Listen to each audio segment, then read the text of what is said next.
What is up, party people? I am your host, Lexi Inks, and welcome to Lex Be Real, a sex and dating podcast all about the 3 R's: real, relatable relationships. If you haven't noticed, I am in a different location. Today, I am actually recording from my sister's house in my hometown of Jacksonville, Florida. So I am currently in Jacksonville. I am dog sitting for her while she is in the Florida Keys. So extremely different circumstances for both of us, but I am excited for her nonetheless. So if you hear any ridiculous disturbances in the background, it's one of our 3 insane dogs. Remy and Milo are currently laying down, and so is her dog, Oliver, but that could change at any moment with them. You never know. So I am so excited to present today's episode because we are chatting all things dating and the dating landscape, dating apps, if dating is even worth it anymore, and how to figure that out for yourself. And also just like where we see the future of the dating world, the dating landscape, and how things are happening for singles everywhere. So I am chatting with Dr. Shamyra Howard today. She is an incredible sexologist, an AASECT certified sex therapist. She is incredibly intelligent, incredibly well-read and researched, and she has done so much work in this space. She is the sex and relationships expert at Womanizer and an international speaker, among so many other things. So I'm really excited to present this episode today. So I'm going to dive in as quickly as possible. But first, just a few housekeeping things. So if you want to get updates and more information about all things Lex Be Real, you can follow my Instagram at Lexi Inks. You can follow my TikTok. I also post the clips and sneak previews and updates on the show there at Lexi Inks on TikTok as well. And then follow the podcast on YouTube. Subscribe to our channel. And that is at youtube.com/at Lex Be Real Pod. And then my website has all the information about me and the work that I do, why I do it, and the things that I offer, www.lexiinks.com. So yeah, without further ado, let's just jump right in and get into the interview. Okay, so today I am so excited to introduce our incredible guest. We are talking to Dr. Shamyra Howard. She is an incredible and award-winning sexologist, an AASECT certified sex therapist, a licensed clinical social worker, and an international speaker, and just all-around talented, gifted, and educated sex educator. So I'm so excited to have her today. We're going to be chatting all things dating ROI and why people are opting out of dating these days, and the culture that has, as most of us know, shifted and changed around dating apps so much. So I'm so excited to have you here. Thank you so much for joining us today, Dr. Howard. And to get into it, I would love to know a little bit about what inspired you to like get into the sex and relationships field, because everyone always has like a cool story behind that. Yeah, and what inspired you to get started in this work? Well, I'll tell you this, and you can just call me Dr. Shamyra, that's fine. Okay. I'm fine with that. So basically I started in more of the preventative space. So prevention. I was on campus a long time ago, but really not that long ago. I was a student in my bachelor's program at Southern University, and I was working for the Red Cross as a peer health educator through the social work department there. And so basically what we would do is we would go around on campus and we would talk to women about how to prevent STIs and HIV on the campus. And so we would do this in the dorms. And so in order to kind of get them in there, we would persuade them to come to these talks and listen to us speak through with free pizza. And everybody in college loves free food. So like we would have lots of women there in their dorm rooms, and we're having these conversations. And I noticed that I would start doing my own things based on the questions that they would have. So one of the ladies had mentioned that the guys that she have had sex with, or a couple of them, said that they're too big for the condoms. So back then, the condoms that were free were lifestyle condoms, and so those were condoms that a lot of people would get, which was a good condom, right? It worked. And so a lot of the guys would say that they are too big for the condom. So what I would do is I would do condom demonstrations. So I would take a water bottle, like just like this, and I would put the condom over the water bottle. I said, do any of their penises look like this water bottle? And they're like, I say exactly. And then there was someone else who would put the condom on their foot, and and it was like, are their penises bigger than a foot? And so we kind of like help them to debunk that. And I'm like, next time they say that, show them this. And so, and if they don't, and so also one of the other things that I mentioned, which would really thrust me into the work, was that a lot of the women, they didn't know anything about STIs, right? That wasn't their concern. What do you think their biggest concern was? Pregnancy. They were most concerned with not getting pregnant or preventing pregnancy. So after that, I just kind of started like doing my own reading, going through the literature, going to different CEUs that involves more sexuality focused themes. And then later on, several years later, I went to a sexuality PhD program, got pregnant the first year, didn't go back. Then I went to, I completed my certification for ASEC through a sexuality school, the Bueller Institute. And so I just started doing my own literature and review. And so that's my sexual professional origin story. It started on a preventative side as a peer health educator who became very curious about sex and human behavior. That is so cool. First of all, that's like it feels like such a natural progression, but still like unexpected. I'm sure at the time that you were doing Super. that work, you didn't expect that. It was totally unexpected. Like that wasn't, I didn't, no, it was Yeah. totally unexpected. I thought And I was going to also, work in the criminal justice field. oh my gosh, yeah. And also the condom demonstration, that's an incredible way to get the point across. Like Yeah, that's and I think really it kind of put genius. things into perspective for them as well. And they were like, oh, I say, yeah, oh, well, Yeah. always have your Yeah. own. Uh-huh. Uh-huh. That's smart. That's smart. No, for real. Yeah, especially as someone living with herpes, like, and I'm super open about that. I Hmm. talk about it Hmm. constantly. Yeah, Hmm. it's important. It's important for sure. So that's For sure. great work. Yeah, awesome. Very Thank cool. you. Well, thank Yeah. you. And so you are also the in-house sex and relationships expert at Womanizer, correct? Correct. Yeah, womanizer Okay. and we vibe. Yeah. Awesome. Oh, and We Vibe was super Hmm. cool.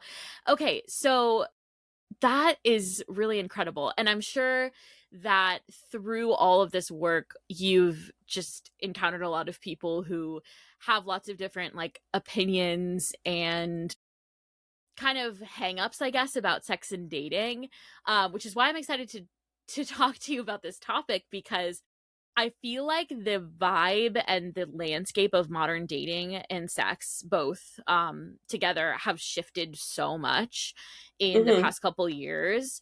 So from your very experienced and credentialed like expert perspective, what do you think the general attitude is about sex and dating of like especially millennial and Gen Z singles? Yeah. So, I mean, it's different, but there is a message across the board with Gen Z and millennial dating. So, a lot of people think that, Gen Z dating right now is chaotic. It's really not. Once you get to know Gen Z people, they are actually moving away from hookup culture. A lot of people think Gen Zs are just all hookup culture. Right now, they are looking for more alignment. So they're not just going off the vibe, although they want you to, vibe with them. But they're being more um, intentional towards emotional connection, right? So they are now looking for real love. They don't want the chaos. They don't want the hookups. That's why a lot of the stories in the literature right now is showing that they are having less sex because they are wanting more of that emotional connection. They're still online, although they're burned out with online dating, and we can talk about that later. They're still online. They are less vulnerable because they're more cautious. So basically, what I'm finding and what the literature, the research is showing, and just basically by just being in conversation and talking to them, is that they are less vulnerable. Like, so they're like, hold on. Like, is this real? Are you really on, are you really aligned with me? They don't have that tolerance for nonsense, right? It's very low tolerance. What I'm seeing with Gen Z is that they're big on boundaries, they're big on mental health, and they're big on, like I said, the alignment with, this doesn't align. This isn't the thing for me. And they do want the depth, but like I said, they are struggling with the vulnerability. So they basically want something real, but they don't want to be stressed out on the way getting to that real. Now, millennials, on the other hand, a lot of millennials are right now in the get it together phase. So they're either married, thinking about marriage, they likely have kids, or they are rebuilding after divorce. So right now, a lot of them are more open to the non-traditional setups, right? So of course, they're going to therapy. A lot of millennials are in non-monogamous relationships, or they're redefining the roles within their monogamous or other type of structured relationship. They're redefining those roles. They're still heavy on the apps, right? But they are more strategic on the apps. They're more strategic, and they're like tired of the games. They like, look, been there, done there, got the t-shirt twice. And they now, what I'm seeing about millennials is millennials are valuing emotional intelligence over like stability, right? They're like, okay, like I said, been there, done there, got the t-shirt twice. So basically, I done the games, been there. What are we actually doing? Wow. Yeah, that's so spot on. Especially I'm like I'm 32, so I'm a millennial but like a younger millennial. So I kind of Mm-hmm. understand both perspectives, but I'm Mm-hmm. I'm very much a millennial, unfortunately. You But say, I unfortunately. yeah, unfortunately I'm so like what do the kids call it? Chuggy. Like very like I'm like so my sisters are like you're painfully millennial.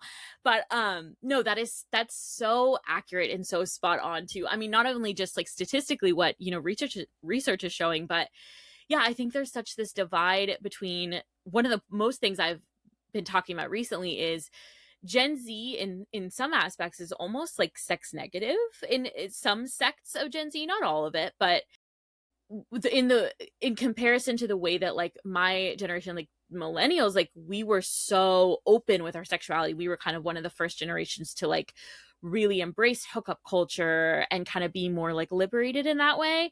And so it's very interesting to see different facets and movements of some of the younger generations like going, yeah, like in different ways with sex and dating. For And sure. And definitely, go yeah, and ahead. I think it's a good thing in general to move away, because a lot of us, like I know I can speak for myself as a millennial, like the way that I navigated hookup culture, I wouldn't recommend any young person do it. At least they have you to ask. Listen, they really do, because yeah, it's I've made it, yeah, a lot of those mistakes that I could definitely save them from. But yeah, I think that it is really interesting to watch the differences in how they navigate, dating apps. Like you said, like a lot of them are choosing not to at this point, which is why do Hmm. you think so many people, especially women, I feel like women are getting to that point of kind of like burnout and just kind of feeling a little bit jaded and a little bit over dating. Why do you Yeah. think that is?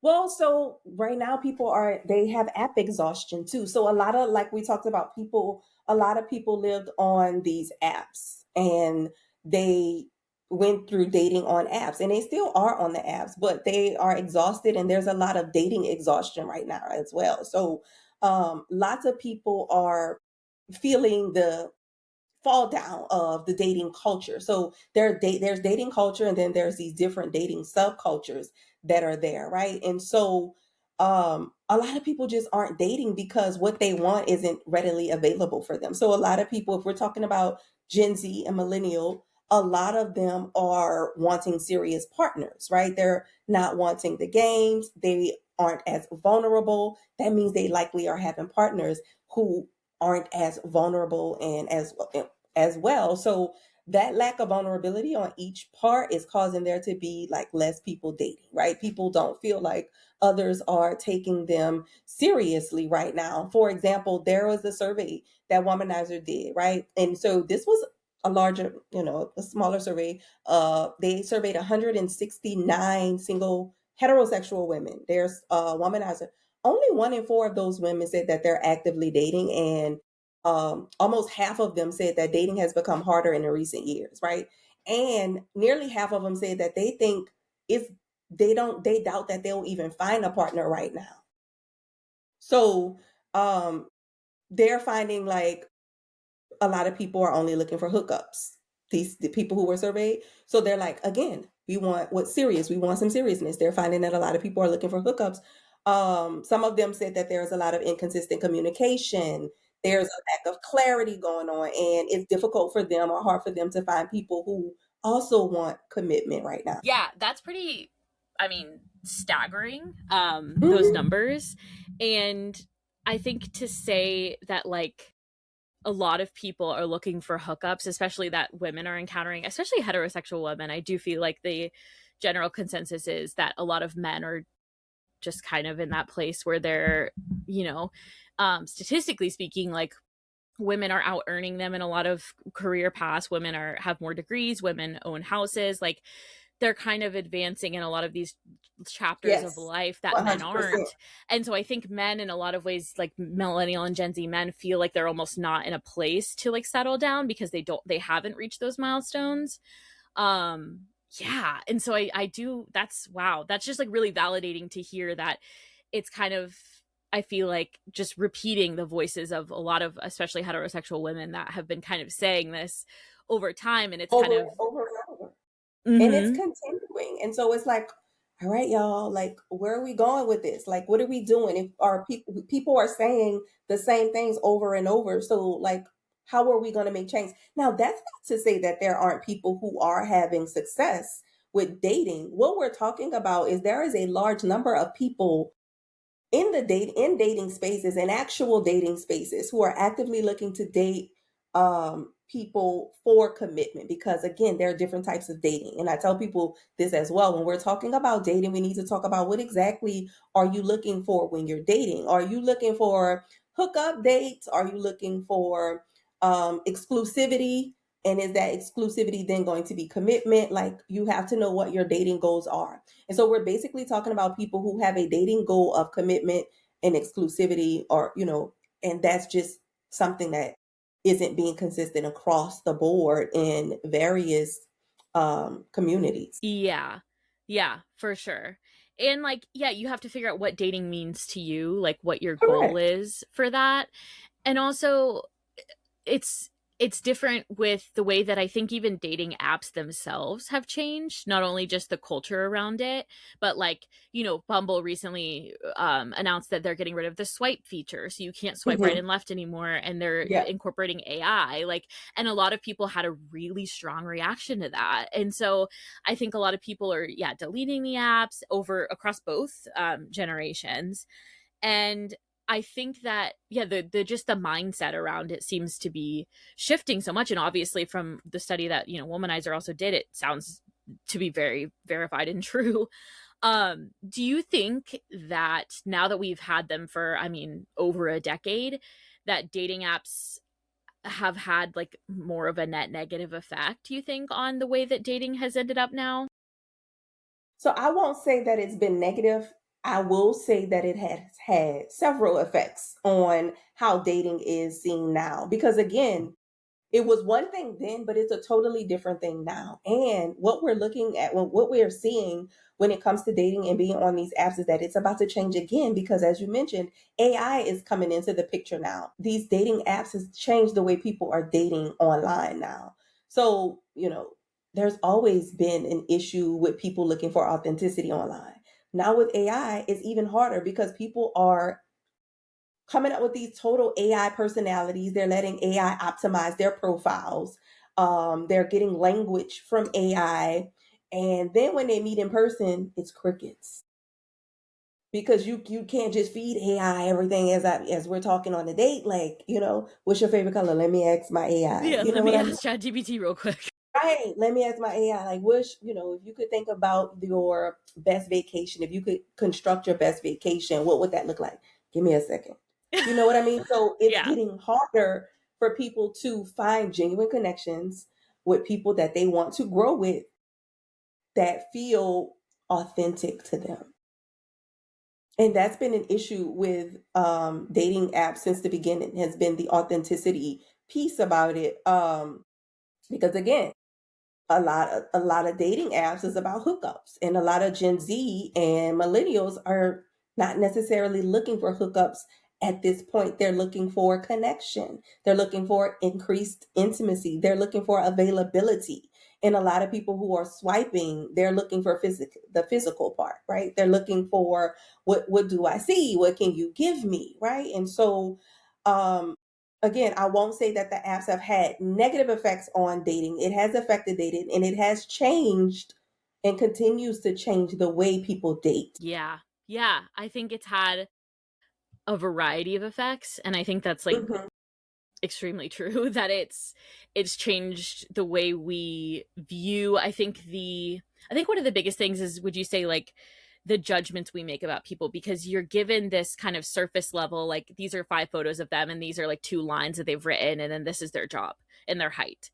Like you make a snap judgment about, a potential partner, a potential life partner, especially if you're dating seriously.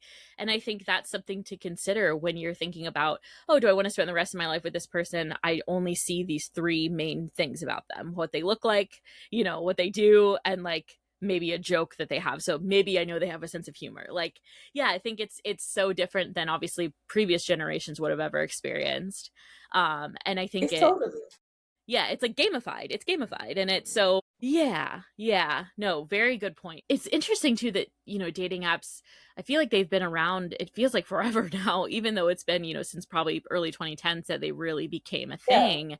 But it feels like they've had such a huge impact, and at the time, they were such a huge like trend that became the culture basically of what we Mhm. now kind of know as dating.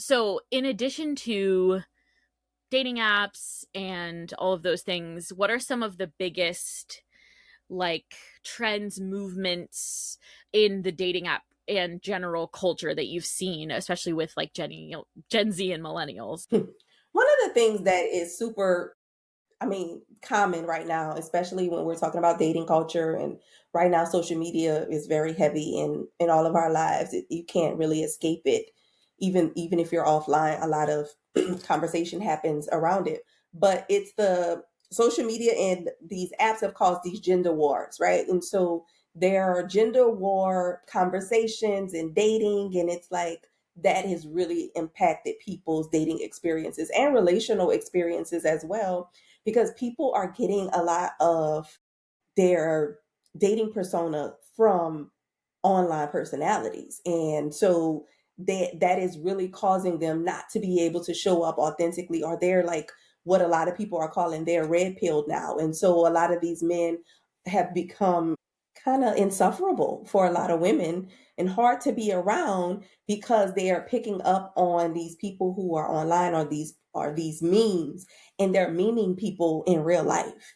And they're doing that through a lot of testing. And that's one of those phenomena that's happening right now, where people are testing and they're like, go buy them a bottle of water and take them on a date to the local stop sign and see if they really like you. They'll stand at that stop sign all night and talk to you. And I'm like, please stop doing that, right? Because testing people instead of communicating with them is not okay. We're not doing loyalty tests, right? That is not intimacy. That is false intimacy and manipulation. And so if you're that, and that is causing issues in the dating world. Another thing that people are doing is soft launching. Now, I thought, there was a thing that soft launching was good at one point. Like you show your partners, you like on a date with bae, and you Mhm. show a hand or something, you Yeah. blur their face out, put a puppy ears on them, and you know, okay, people know you're dating now. But people are soft launching people that they don't even intend to be with. They're doing that because they want the reactions from social media. And that brings me to the next thing, which people are doing that I'm seeing a trend is performing relationships for social media. So, like I said, social media has a lot to do with people's relationship right now. So they are performing these relationships for social media, instead of building intimacy offline. And that's one of the bigger issues with dating right now is people don't know how to build intimacy offline because a lot of, and if we're talking about they were raised online. That's who they are. They've been on the apps. They were raised online. So if you look at some of the people's performance relationships, right? And people are putting hashtag couple goals, right? And I'm like, listen, be your own hashtag couples goals because some of these couples have amazing content, horrible communication, horrible emotional maturity. They don't have great intimacy. They get a check. They get a check because they're selling an image to you. Get offline and build your own relationships so that you can become your own relationship goals. Stop bringing these thoughts and blessings from these accounts into your dating lives. Stop weaponizing therapy language. Everybody is a mental health therapist online, and nobody's licensed except for those of us who really are. You know what I mean? But Mm-hmm. people are weaponizing therapy language. And so everybody now is suddenly toxic or suddenly a narcissist or avoidant or gaslighting or trauma bonding. And they're not even using these terms correctly. And so they're using all of this therapy speak without knowing what it is. And what that's doing is it's watering down real clinical concepts and it's creating mistrust amongst those of us who are actual professionals. Yeah. Yeah. That was a whole word. First of all, Okay. yeah, that was a whole sermon. We just went to church, okay. So first of all, and second of all, I agree with everything, and yeah, I think it's so interesting because especially older generations, like we're kind of always like, oh, those millennials and those dating apps. And now it's like, oh, Gen Z and their social media, because, we grew up with the internet as millennials, obviously, but we didn't have social media as it is today.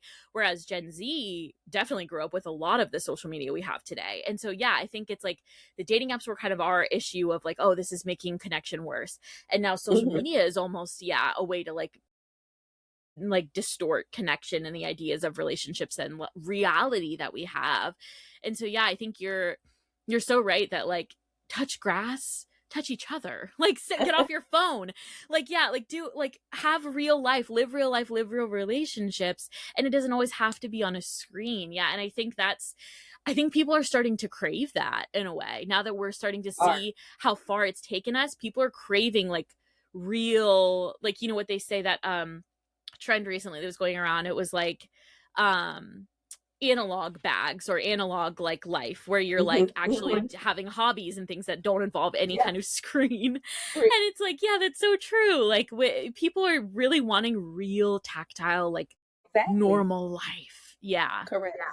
I tell people a lot that people are really curating themselves into exhaustion, like all of the aesthetics and the curations and all of that. And people have we're seeing it as therapists. We are seeing people who are content creators and influencers. They're in severe depressive episodes because they've curated every part of their lives, and now they don't even know how to exist outside of that.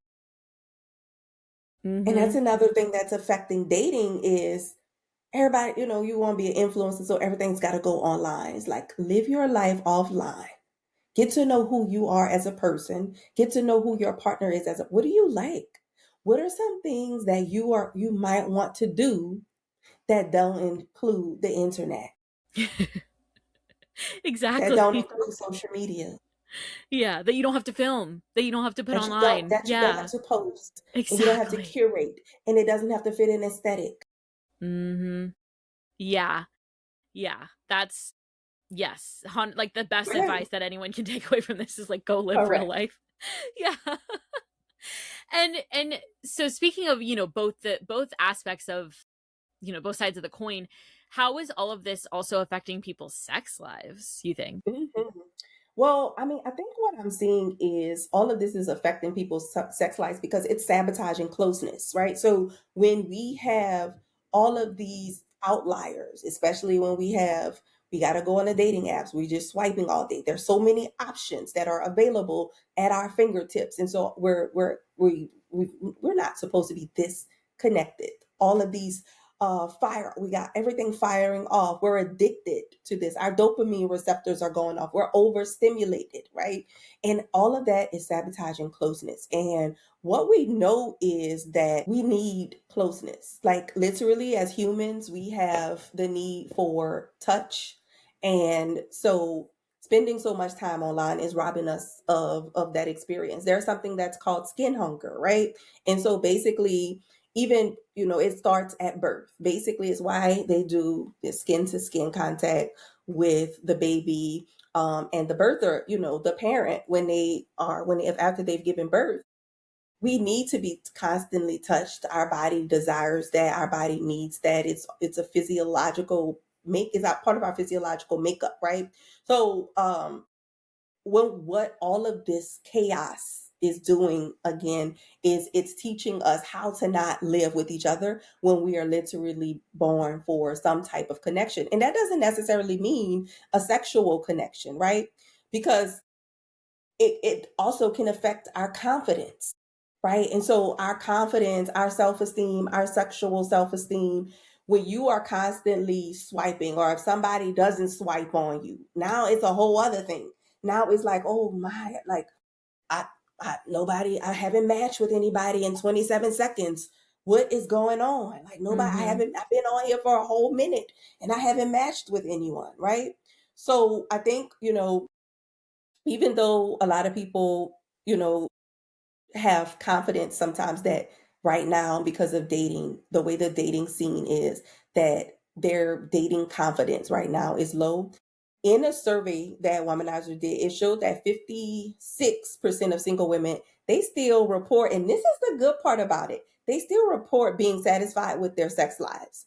So what that shows is that people are still finding ways, women are still finding ways to experience pleasure, even though they don't feel confident that they're going to have a dating partner. And so, in a world that devalues pleasure, it is really good to see that people are still finding ways to experience pleasure and experience joy, even in the midst of that. Yeah, yeah, and especially women's pleasure because of we know the orgasm gap is such a huge thing. So that's it gives me hope. I'm sure it gives everyone listening hope that, Our fingers crossed. yeah, we're figuring it out, ladies, okay? Because I think yeah, that's such an important part of just being a human is feeling that pleasure, and Absolutely. not just sexual, but a lot of it is that intimacy, that closeness, that oxytocin that we need and we crave, and it's all part of our brain chemistry. It's, we all need that kind of connection and, like you said, closeness. And that's really huge. And so speaking of, that's actually the perfect segue into another question I had. So for the women who are finding it harder to Hmm. experience like pleasure and satisfaction in their sex life, if let's say a woman is kind of just taking a break or maybe taking a step away, or having a hard time in their dating life, how can those women still find fulfillment and sexual pleasure in their own life? Do it yourself. I tell people this all the time. You don't need, if you are in between, like, right, you're wanting a partner, right? You want someone to take you on dates. You want to experience the finer things in life. Give it to yourself. Don't sit around waiting for someone else to come and give you something that you don't have the confidence that you're going to get from them right now. So what the thing that happens is that when you start dating yourself and taking yourself seriously, if someone else comes into your life, they have to be able to add value to what you've already done and what you are doing. They have to be able to match you or beat you. I tell people that all the time. You either match or beat what you're doing. Match what you're doing or beat what you're doing. And if they can't, then next. See you later. So basically, what that means is dress up for yourself and take yourself on a date. Or not dress up, but take yourself on a date. Buy yourself the new fragrance. Buy yourself the new lip gloss that costs $30 if you want to and you can afford it. Even though you don't have to, because they have something that costs $1 that's just as better. But I'm just saying, if you want to splurge on yourself, do that. If you want flowers, go down to the local place and get you some flowers. And y'all know what local place I'm talking about because I always see the florists in there buying all the flowers. And I'm like, what are you doing? They're like, I'm a florist. Well, why are you buying up all we wait. But anyway, so I tell people all the way, treat yourself the way you want to be treated, right? Do this for yourself. Get in touch with pleasure, because overall your pleasure is your responsibility, right? So your pleasure is your responsibility. So again, once you start treating yourself the way you want to be treated, your partner can only add to that. They can only add to that. You cannot let them come into your space and say, you know what, I see that you've been taking yourself on a date every week. You know what, I think we can go on a date once a month. And if that's not what you want for your life, that's once a month. I've been doing it once a week by myself. And Yeah. that's one of the issues that a lot of people are seeing when they're dating, is that people are coming into their lives and redirecting them in ways that not conducive with who they want their future selves to be. And it's Mm-hmm. like, if you meet a partner and they're like, well, I'm not financially stable enough to date you weekly. And then you might be like, well, that's fine. We don't have to date. But what you're not going to do is come into my life and tell me that I'm not going to date once a week, because I was doing this just fine alone. Now, you can either join me or you can leave me. Mm-hmm. And it's, yeah, and I think there's this whole idea, especially for women who date men, is like this whole nonchalant men and low effort men who are like, let's do the bare minimum just to get a woman and just try to keep her. Yes. And it's, yeah, there's such like a low effort movement. And I think what you said earlier about like kind of the red pill like manosphere, I think The especially with that documentary out and everything like that, I think that all kind of ties together of like, man. we are high value, so we don't have to put in the effort. They should bring, like, it used to be like, what do men bring to the table? Well, men haven't built the table, and they don't have a table, and they don't even have a folding chair. And then it's like, women have the table and the feast and everything else, and now you're just supposed to come in and, you know what I mean, like enjoy the fruits of our labor kind of thing. And so I think yeah, there's this frustration, like you said, of just now women are kind of like figuring out, you know what, I don't even need that. Like, I can just fulfill myself, I can date myself, I can treat Another myself. thing too is, even with that, the whole table situation, I think people are really struggling to trust right now. Like, people Mm. are really struggling to trust potential partners or partners. So what I see when people say, this is what do you bring to the table? What do I bring to the table? Is they're like, how do you contribute to us? Right? This is what I have. How do you contribute? And other people are like, why are you asking me about this? I was doing just fine over here. When in reality, what we really need are people who are willing to bring something. Each person has to contribute to the relationship in order for the relationship to be successful. So if we are in relationships, and what we're seeing is people are trying to build relationships where they're one up in each other. Like, I have more of this than you. You need to bring yourself down to be with me. And it's like, how about we both evaluate what we can contribute to the relationship to see if it's the best thing for us to build a relationship that we feel good about. And so Mm-hmm. it doesn't matter who has the table, the chairs, the pot to piss in, and the window to throw it out. Do we want to do this with each other? And how are we going to do it? Because this is my thing, especially when it comes to the high value conversation. I don't want a man who doesn't see himself as high value, right? So you don't see yourself as being high value, you cannot be here. And of course, I don't want no man anyway. I'm married, but I'm just saying, like, when people are like, Right. being the prize, like the woman is the prize, the relationship is the prize. The prize Wow. is when two people, three people, however many people are in the relationship, when they work and they put in effort and they create the relationship that they want and works for them, that's the prize. The relationship is the prize. So it's not one person over the other being the prize. It's what we're doing together works for us. We win it. That's the prize. Wow. You hear that? The relationship is the prize. Yep. That's Relationship is the I prize. love that. And that's such a healthy, really solid perspective, because yeah, I think there's so much, we're such an individualistic culture, especially with social media, that it's like, okay, what can I get out of this? What can you give me out of this? Yeah, whereas like, where can we come together to create something awesome? And I think that's where the success and the happiness and the fulfillment is, Bingo. when you have the mutual effort and mutual trust and mutual respect. And yeah, so wow. Woo! Yes, I love that so much. And I've never had any, I think, buddy put it that way, but it's like, yes, like that's such an, like antidote to that kind of toxic culture of like, what do you bring to the table? What are we're building the table together. What do you We mean? built Like we're, it together. yeah, yeah. So that's, wow, I love Figure that. out what we need. That's how we build relationships. Relationships are built on each other's strengths, right? Hmm. So we build, and that's how we get rid of this whole gender war, gender roles discussion in relationships is we focus on who's stronger in what areas, right? For Mm, example, for men who date women, women who date men in heterosexual relationships, what I see works best is when couples are focusing on who does what best. For example, if the man cooks better and the woman pays the bills better, that makes the relationship work best. The relationship is winning because we're eating dinner every day, he's cooking it, and the bills are getting paid on time because she's paying them. That works. It goes against traditional relationship or gender roles in relationship, but it works for the people who need it to work for them. We're winning. We're the prize. The relationship is the prize. wow. Yeah. Yeah, I love that. And I love that earlier you also mentioned like multiple partners, because I know you've worked with, like, obviously from couple to throuple and other aspects like non-monogamy.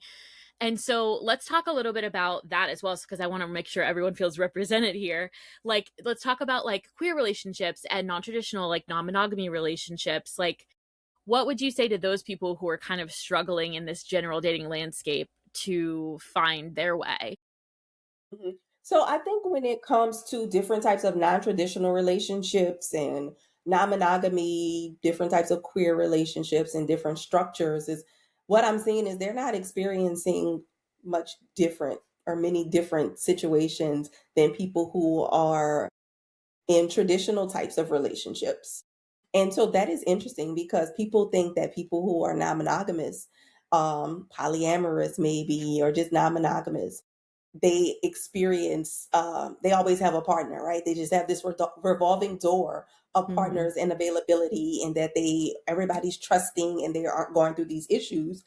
But they do, unfortunately, because this isn't a relationship status type of issue. This is a human behavior issue. This is more of a societal, systemic types. These are societal and systemic types of issues. So it's not necessarily just geared towards one community. So what I would say to them, at the same thing that I would say to anyone, basically, is who are you in your relationships? What are you looking for? And how are you creating the type of relationship that you want?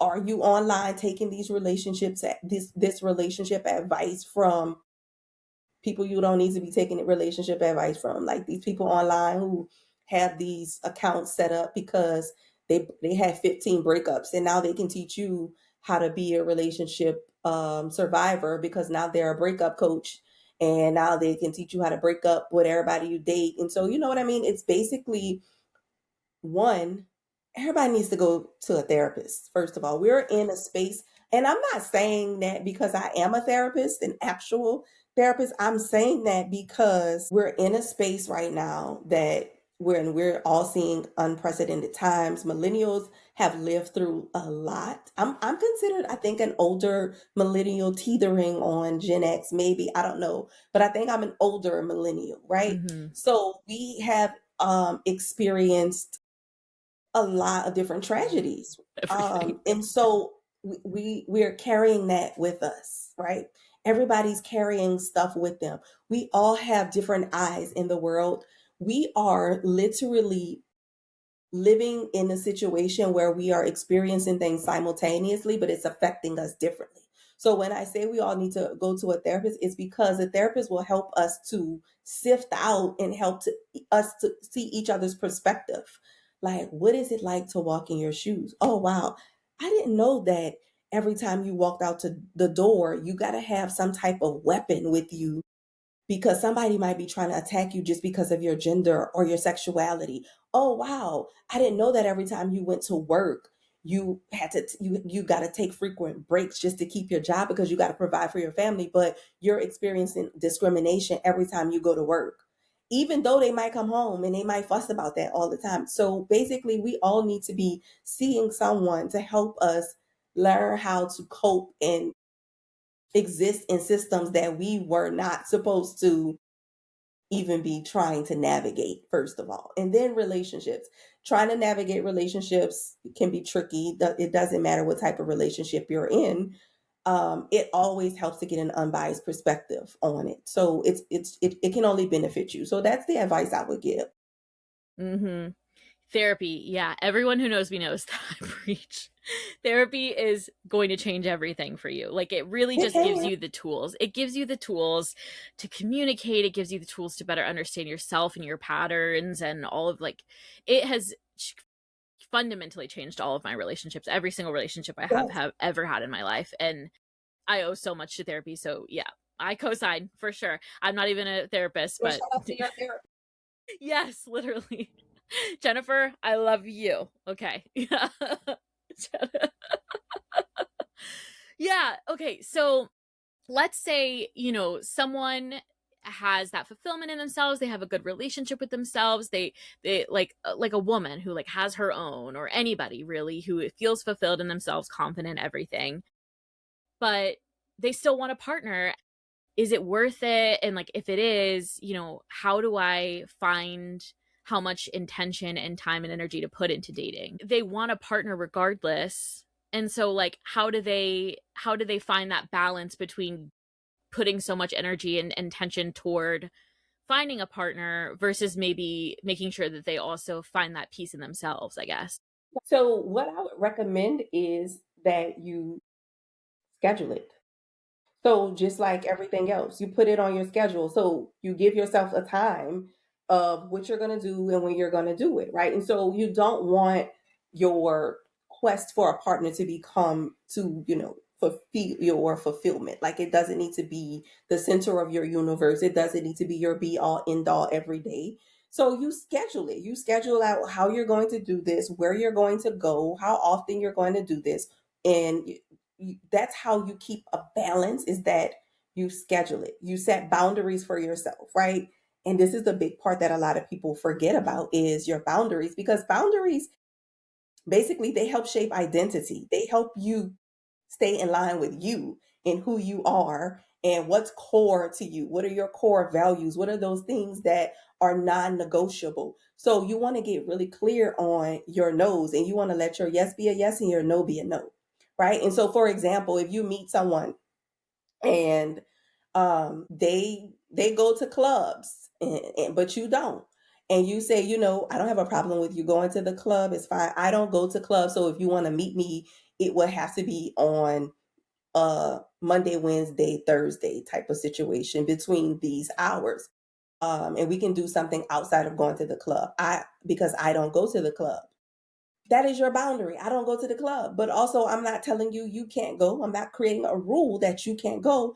I'm giving you the opportunity to choose sometimes when you might be available. Now, if that doesn't work for them, the great thing about a boundary is people can reject them, right? So they can honor your boundaries or not, and they can reject your boundaries and all is well, because no time wasted. You didn't waste your time.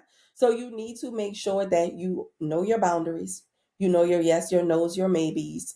You know what's core to you. Your core values are those things that right now, at this point in my life, these are the things that I will not negotiate on. These are my things that I will not compromise on at all, because these are the things that actually make me who I am. These are the things that I believe in. These are my religious values. These are my spiritual values. These are my values on sex. These are my values on children. This is my value about finances, right? And so I created my book, the Use Your Mouth book, to help people do that. It has 7 different types of intimacy in there, questions where you can actually answer these questions by yourself and with a partner, or with a partner, and that'll help you set up your boundaries around sex, sexual intimacy, physical intimacy, financial intimacy, social intimacy, spiritual intimacy, emotional intimacy, and intellectual intimacy. Yeah, that's really great. And a good point, because boundaries, and it's also important to understand that, yeah, like the way you put it is so perfect. Boundaries aren't for other people, for you to tell them this is what you can and can't do. Boundaries are for you. Boundaries are For for, you. this is my boundary, this is what I will or won't do, and what you do is up to you. I'm just establishing that this is my baseline and you get to decide what to do with it. Yeah. And that'll tell you everything about that person, I think. 100. How they navigate those boundaries tells you everything you need to know. That's all you need to be informed by, I really Exactly. think. But also, I tell my clients this as well, because sometimes, people, they have different things, but I tell them, if you are a person who does not honor your boundary, that says a message about you as well. In a Mm, space where people are looking for authenticity and they're looking for trust, if you say, you know, I know I say I don't usually go to the club, but I'm going to go for you. Some people say, oh, they're doing all the things that they said they wouldn't do for me. Pay attention to that, right? What does that actually mean? What does that boil down to, right? If you aren't honoring your boundaries, and if this person is watching you not honor your own boundaries, and they're like, come on, let's go, that could indicate that there could be some balance issues there, some mistrust issues there. Because guess what? When you try to set a boundary in the future, they're going to say, well, you said the same thing about not going to the club and you still did that. So you want to be careful about the messages that you send. And if a person is willing to allow you not to honor your boundaries, what does that say? What do they think about you? Because here's the thing. When you say, I don't go to the club, but I'm going to do that for you. And this person comes in and they say, no, you said you don't go to the club, and I don't want you doing that. Like, if that's not something you do, then we're not going to do that. That can change some brain chemistry, right? So basically, that shows you that they care about you. They care about you honoring your boundaries, and that they are going to honor your boundaries. That shows respect as well. So you want to pay attention to the messages that you are sending based on your behavior. well, yeah, and like showing that you respect yourself enough You to respect make yourself enough. them, set the boundaries to expect them to respect you too. 100%. Yeah. Yeah, Correct. Because you exactly. are teaching people how to treat you. And if you are like, you know what, don't worry about my boundary, they'll be like, in the future, all right, girl, I ain't worried about it. You They don't worry said about it, I ain't worried about it. gladly. Gladly, Gladly. actually. Yeah. Gladly I won't. Yeah. Oh my gosh, yeah. Okay, so let's zoom out and wrap this up with hopefully what's like a pretty hopeful, optimistic bow. What out of everything that's going on and all the different cultural trends and the shifts that we've seen in sex and dating, what do you hope to see happen in the future? And like, what are some things, some changes and perspectives that you think will improve the culture, I think, going forward? Well, I'm going to use what you just said. What I hope to see people do is zoom out, like literally zoom out, like take a step back from all of these things, all of the superficial stuff that's happening, and tap into ourselves, tap into yourself more. I think and when I say tap into yourself, I don't mean that in like the worst way. I mean, tap into yourself in the best way. Like, figure out what your goals are, figure out who you are when no one is watching. Figure out when no one is liking your pictures, when you don't have a video to upload, when you don't have a space to curate, when you don't have an aesthetic to match, when it's just you in the space that you occupy. Who is that, right? Are you someone that you would want to be around alone if there's no technology? And if you're not, how do you become that person? That's what I hope, that we get to a place where we learn how to become just good people in the world, right? Where we learn how to exist or coexist with each other, where we learn how to respect each other and love each other based on the definition of love, which is to be committed to someone else's purpose. No feelings, no butterflies, no smells, just I really care about who you are and what you represent, and I'm committed to that. That's what my hope, and that's what my vision for us as individuals outside of even partners. Because if we can do that as an individual, it will not be hard for us to do that with a partner. Yeah. Yeah. Wow. Cause yeah, again, like you said, like how we treat ourselves is a reflection of how we treat other people and how they'll treat us. So yeah, I Mhm. think it's all connected for It sure. is. Yeah. That's We need to yeah, I we hope need to so we too. need to practice more love, basically. Again, Yeah. by definition, not by feeling. Yeah. And be genuine and be more compassionate. I think the empathy, the 100%. compassion, and yeah, yeah, being genuine, just being really truly who we are and seeing other people and For who respecting they them for are. who they are. Yeah. And believing them. And being okay with like, okay, this isn't my person. I can find another person, outside of Hmm. all the superficial stuff, but connecting with people or disconnecting with people based on our morals, our goals, Yeah. who we are. Yeah. Yeah. In other words, touch grass. Touch grass, everybody. Yeah. Live real Again, life. Yeah. Again, live, just to live real. reiterate. I tell people that all the time. Live real Yeah. life. Yeah. Go Live, outside, yes. ride to a bike or something. Yeah. Talk to an actual human, not a chatbot. Talk Please. to a human. Please. Don't record Please. yourself riding a bike. Just ride the bike. Yeah. It's Don't be like, okay. I'm riding my virtual headset bike. No, please. Please. No, ride an actual bike where you Yeah. Actually, touch your feet to the dirt, please. Really reconnect with the world. you need these people to go outside, Lexi. That's I what you need. do. I really do. No, it's because Y'all, we I live. outside. Yeah, we are outside and outside. Literally, like no, I posted a lot about this too, but I live on 120 acres of land in rural Georgia right now, in a camper. So this is like literally a camper. It's not like an apartment. Living the life.